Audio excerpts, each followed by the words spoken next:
neoconstitucionalismo, né? E aí o que nós temos que lembrar?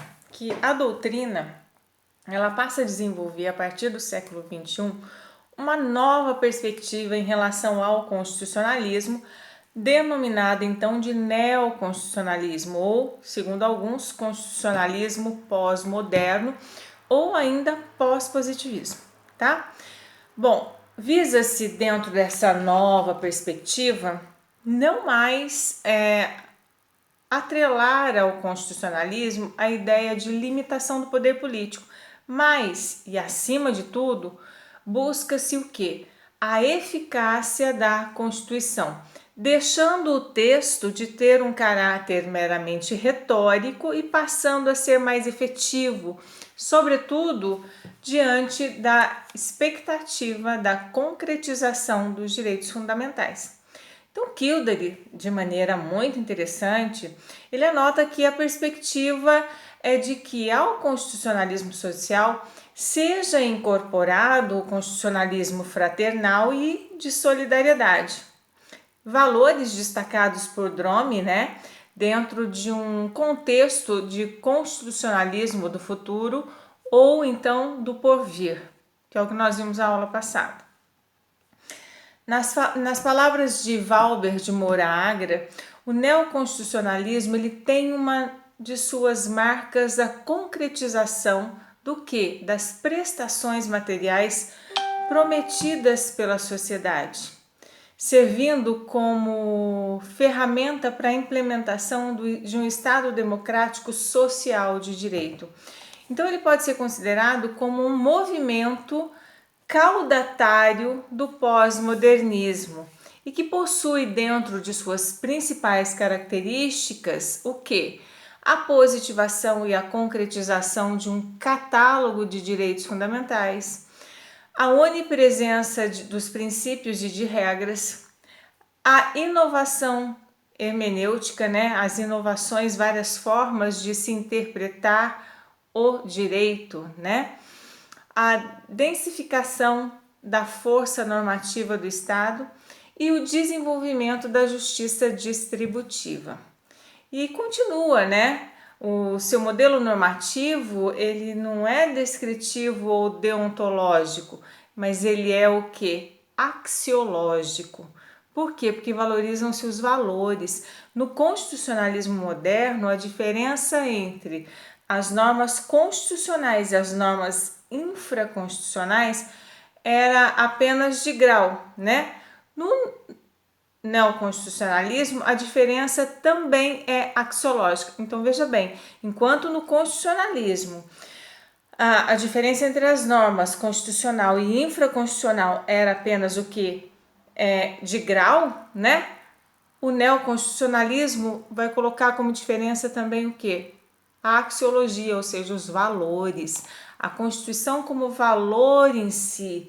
Então, o caráter ideológico do constitucionalismo moderno ele era apenas o de limitar o poder. O caráter ideológico do neoconstitucionalismo é de concretizar os direitos fundamentais, tá? Então, nós podemos fazer assim, ó. Vamos fazer um paralelo aqui, né? Enquanto no constitucionalismo moderno eu tinha a hierarquia entre as normas, no novo constitucionalismo, no neoconstitucionalismo, eu tenho o quê? Que a hierarquia das normas são apenas, né, não são apenas formais, mas também axiológica. Por quê? Porque ela valoriza, ela dá ênfase ao valor, tá? Outra diferença é que no constitucionalismo moderno prezava-se apenas a limitação do poder. No neoconstitucionalismo preza-se o quê? A concretização dos direitos fundamentais. Isso é muito importante gravar, tá? Bom, quais são os pontos marcantes então que eu tenho do neoconstitucionalismo? O que eu tenho que lembrar?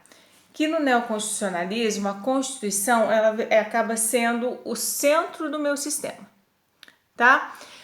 Nesse sentido, a norma jurídica ela tem valores de imperatividade e superioridade. Ainda, a Constituição ela tem uma carga valorativa, axiológica, né, que está diretamente ligada ao quê? A dignidade da pessoa humana e aos direitos fundamentais. Portanto, ela possui eficácia radiante em relação aos poderes e mesmo aos particulares. E quando eu falo ela, eu falo a Constituição. Além disso, a Constituição também ela serve para concretizar os valores constitucionais, constitucionalizados, vamos colocar assim, além de garantir as condições dignas mínimas, tá? Então, o que eu tenho que lembrar? Olha, dentro do que eu falei para vocês, que o Estado Constitucional de Direito, ele supera a ideia de Estado Legislativo de Direito, passando a Constituição a ser o quê? O centro do meu sistema, marcada por uma intensa carga o quê? Valorativa. Então a lei e de modo geral os poderes públicos, então eles devem não somente observar a forma prescrita na Constituição, mas acima de tudo estar em consonância com o espírito, o seu caráter axiológico e seus valores destacados. Então a Constituição, assim que ela adquire de vez o caráter de norma jurídica, dotada de imperatividade e superioridade dentro do meu sistema, além da centralidade, vale dizer, tudo deve ser interpretado a partir do que? Da Constituição, tá?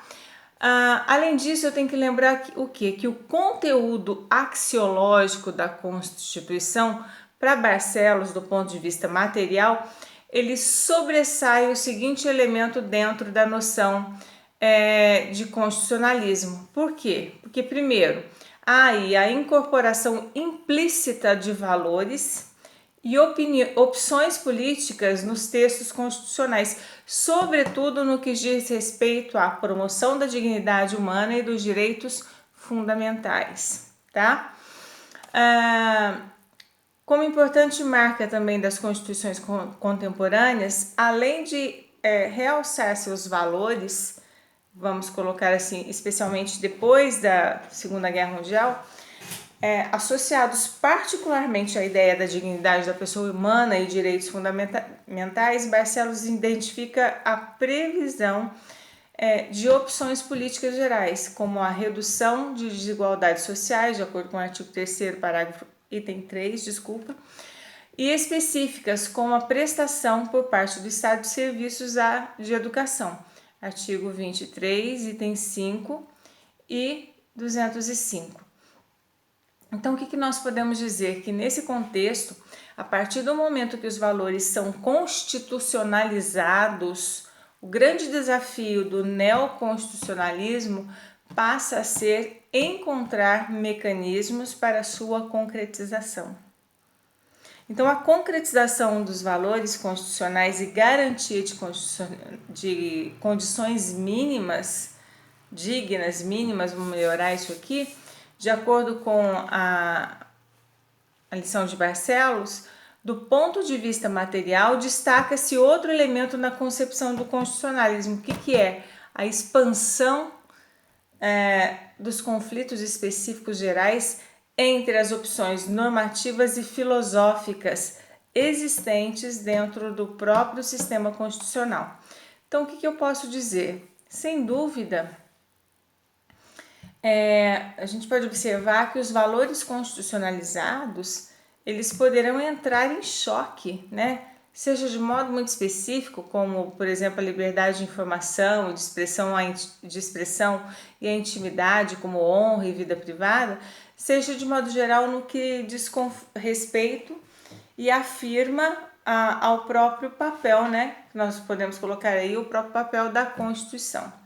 Então, em uma visão substancialista, a Constituição ela deve impor um conjunto de decisões valorativas que se consideram essenciais e consensuais, ou mesmo designada de procedimentalismo, né? A Constituição ela deve garantir, então, o quê? o funcionamento adequado do sistema de participação democrática, ficando a cargo da maioria em cada momento histórico a definição de seus valores e de suas próprias convicções materiais. Aí entra aquele círculo de novo, né, que eu mostro para vocês. A gente tem que analisar a sociedade, porque a sociedade ela evolui, consequentemente, a maneira de verificar a Constituição, de escrever a Constituição, de fazer uma Constituição, de se interpretar também vai mudar, né? Então, o que a gente tem que lembrar que em relação a qualquer das posições que se filie, mesmo no procedimentalismo, nós deverão ser resguardadas o quê? No mínimo, as condições de dignidade e dos direitos dentro, ao menos, dos patamares mínimos, tá? Nós podemos dizer, então, de acordo com Dirley da Cunha Júnior, que foi marcantemente decisivo para o delineamento do novo direito constitucional a reaproximação entre o direito, a ética, o direito e a moral e o direito e a justiça, e ainda os demais valores substantivos, ou seja, para quê? Para revelar a importância do homem e a sua ascendência, né, a filtro axiológico dentro do sistema político e jurídico, que consequentemente com a consequente proteção dos direitos fundamentais e da dignidade da pessoa humana. Então, olha só, quando eu valorizo o direito à ética, o direito à moral, o direito à justiça, eu os aproximo, eu valorizo o ser humano e a sua ascendência na questão do valorativa de todo o sistema político e jurídico. Por quê? Porque eu vou valorizar o quê? Os direitos fundamentais e a dignidade da pessoa humana, ok?